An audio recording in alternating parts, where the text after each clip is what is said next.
Telangana BJP రథసారథి ఎంపికపై ఇప్పటికే ఢిల్లీలో కసరత్తు కూడా చేపట్టడం జరుగుతుంది. ముఖ్యంగా ఢిల్లీలో ఉన్నటువంటి బీజేపీ పెద్దలు తెలంగాణలో ఉన్నటువంటి ముఖ్య నేతలకు సంబంధించినటువంటి డేటాను కూడా తీసుకునేటువంటి పరిస్థితి నెలకొంది. అంటే తెలంగాణలో బీజేపీని ఇంకా ఏ విధంగా ముందుకు తీసుకెళ్తారు, ఎవరు గట్టిగా ఉన్నటువంటి వ్యక్తులు, దాంతోపాటు ఆర్థికంగా ఉన్నటువంటి వ్యక్తులు ఎవరనే అంశాలపై కూడా ఇప్పటికే బీజేపీ పూర్తి స్థాయిలో కసరత్తు కూడా చెప్పడం జరిగింది. ఈ నేపథ్యంలోనే ఢిల్లీ పెద్దలు తెలంగాణ కాకుండా ఇతర రాష్ట్రాలకు సంబంధించినటువంటి అధ్యక్షులలో కూడా మార్పు ఉంది కాబట్టి అవన్నీ కూడా పూర్తి స్థాయిలో కంప్లీట్ చేయాలనే దిశ కూడా ఆలోచనలో ఉన్నట్టు కూడా తెలుస్తుంది. కాబట్టి ఈ నెల ఆఖరిలోపు తెలంగాణ బీజేపీ అధ్యక్షుడిగా బాధ్యతలు ఎవరికి అప్పచెప్తారనేది కూడా ఒక ఫైనల్గా తెలిసేటువంటి అవకాశం కనిపిస్తున్నాయి. ఇప్పటికే బండి సంజయ్ గతంలో బీజేపీ అధ్యక్షుడిగా ఉండడం జరిగింది, కానీ ఇప్పుడు కేంద్ర మంత్రిగా ఉంటున్నటువంటి పరిస్థితి నెలకొంది. కాబట్టి బండి సంజయ్ సంబంధించినటువంటి వర్గాలు కూడా చెప్తున్నారు, గతంలో కిషన్ రెడ్డి ఆ విధంగా ఉన్నారు కాబట్టి బండి సంజయ్కి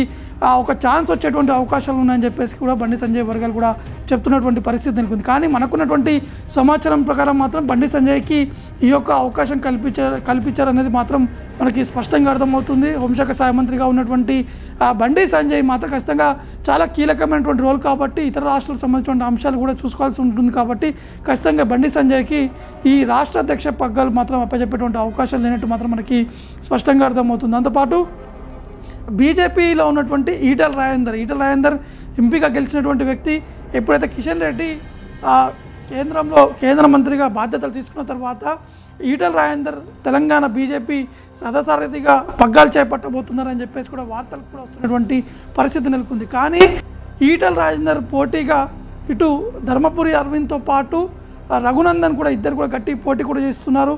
వారు తమకు సంబంధించినటువంటి వారితోటి ఎక్కువగా ఢిల్లీ పెద్దలతో కూడా ప్రజలు కూడా తెప్పిస్తున్నటువంటి పరిస్థితులు నెలకొన్నాయి. ఎందుకంటే తాము బీజేపీలో చాలా సీనియర్గా ఉన్నాము, బీజేపీ పార్టీకి సంబంధించినటువంటి యాక్టివిటీలో కూడా చాలా కీలకంగా పాత్ర పోషించామని చెప్పేసి కూడా రఘునందన్తో పాటు అరవింద్ కూడా ఢిల్లీ పెద్దలు కూడా ఈ అంశాన్ని కూడా ప్రస్తావించినట్టు కూడా మనకి సమాచారం అవుతుంది. కాబట్టి ఎట్టి పరిస్థితులు అంటే జాతీయ అధ్యక్షుడికి సంబంధించినటువంటి బాధ్యతగా జేపీ నడ్డా ఉన్నప్పటికీ జేపీ నడ్డా ఇప్పుడు కేంద్ర మంత్రిలో వెళ్ళడం జరిగింది. కాబట్టి ఆ జాతీయ అధ్యక్షుడి పదవి కూడా మార్పులు కూడా జరిగేటువంటి అవకాశం ఉన్నాయి. కాబట్టి దానికంటే ముందు రాష్ట్రాలకు సంబంధించినటువంటి ఒక కొలికి తీసుకొచ్చి దాని తర్వాత జాతీయ అధ్యక్షుడిగా ఎవరికి ఇవ్వాలని చెప్పేసి కూడా ఒక నిర్ణయం కూడా తీసుకుంటామని చెప్పి ఢిల్లీ బీజేపీ పెద్దలు కూడా చెప్పడం జరుగుతుంది. కాబట్టి కొన్ని రాష్ట్రాల్లో అసెంబ్లీ ఎన్నికలు జరగబోతున్నాయి, మరికొన్ని రాష్ట్రాల్లో టర్మ్ కంప్లీట్ కాబోతుంది.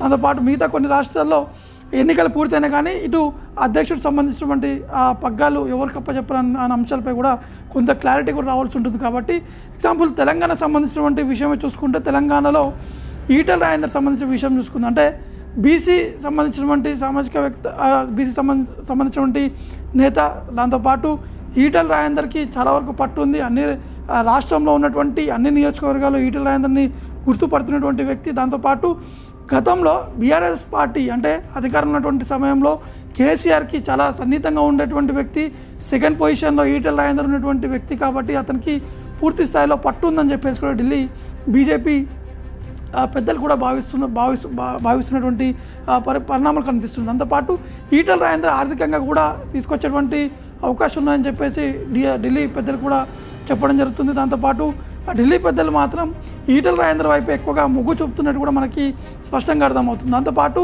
ఈటల రాజేందర్ ఒక బీసీ సామాజిక వర్గం కాబట్టి అతనికి ముద్రాకు సంబంధించినటువంటి ఓట్ బ్యాంక్ కూడా ఎక్కువ ఉంది. ఖచ్చితంగా అందరితోటి కలుపుకుపోయేటువంటి వ్యక్తి, ఏ సమస్య ఉన్నా కూడా వెంటనే వచ్చి ఈటల రాజేందర్ పరిష్కరించడం, లేకపోతే అక్కడ ఉన్నటువంటి అధికారులతో మాట్లాడి అక్కడ ఉన్నటువంటి అంశాలను ప్రస్తావిస్తూ ఎవరికి ఎటువంటి సమస్య రాకుండా చూసుకునేటువంటి వ్యక్తి అనే విధంగా ఈటల రాజేందర్ కూడా పేరున్నటువంటి పరిస్థితి నెలకొంది. కాబట్టి ఇక ఇటు ధర్మపురి అరవింద్ సంబంధించినటువంటి విషయం చూసుకుందాం. ధర్మపురి అరవింద్ కూడా తమకు అధ్యక్షుడిగా బాధ్యతలు ఇవ్వాలని చెప్పేసి ఢిల్లీ పెద్దలను కూడా కోరుతున్నట్టు కూడా తెలుస్తుంది.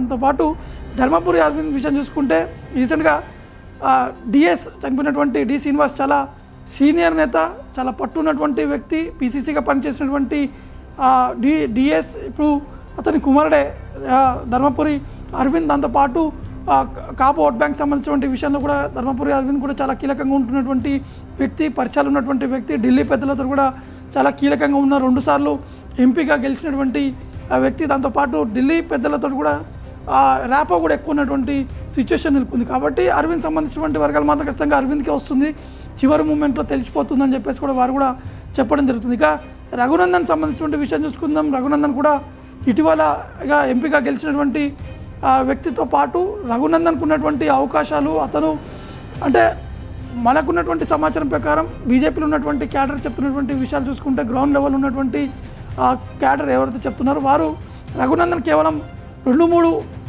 జిల్లాలకు మాత్రమే పరిమితమయ్యారు. జిల్లాలు అంటే తెలంగాణ వ్యాప్తంగా నడిపించాలంటే కొంత ఇబ్బందికరమైనటువంటి వాతావరణం కూడా ఉండేటువంటి అవకాశాలు ఉన్నాయని చెప్పేసి కొంతమంది చెప్తున్నారు. అంటే బీజేపీలో ఉన్నటువంటి 2-3 వర్గాలు ఉన్నాయి కాబట్టి ఆ వర్గాలు ఉన్నటువంటి కొంతమంది ఈ అంశాన్ని కూడా లేవనెత్తున్నటువంటి పరిస్థితి నెలకొంది. కాబట్టి మొత్తానికి ఈటెల రాజేందర్ సంబంధించినటువంటి వైపే ఢిల్లీ పెద్దలు కూడా చూస్తున్నట్టు కూడా తెలుస్తుంది. ఎందుకంటే ఈటెల రాజేందర్ ఎప్పుడైతే బీఆర్ఎస్ నుంచి బీజేపీలోకి వస్తున్నటువంటి సమయంలో కూడా తను రాజీనామా చేసి వస్తున్నటువంటి పరిస్థితి నెలకొంది. కాబట్టి ఇవన్నీ అంశాలు కూడా ఢిల్లీ పెద్దలు అబ్జర్వ్ చేశారు. కాబట్టి ఈటెల రాజేందర్ వైపే మొగ్గు చూపేటువంటి అవకాశాలను కూడా స్పష్టంగా అర్థమవుతుంది. ఏదేమైనా కూడా ఈ నెల ఆఖరిలోపు అంటే ఇంకా 20 రోజులు ఉన్నటువంటి నేపథ్యంలో ఖచ్చితంగా తెలంగాణ బీజేపీ రథసారథి ఎవరు అనేది కూడా పూర్తి స్థాయిలో ఒక క్లారిటీ కూడా వచ్చేటువంటి అవకాశాలు కనిపిస్తున్నాయి.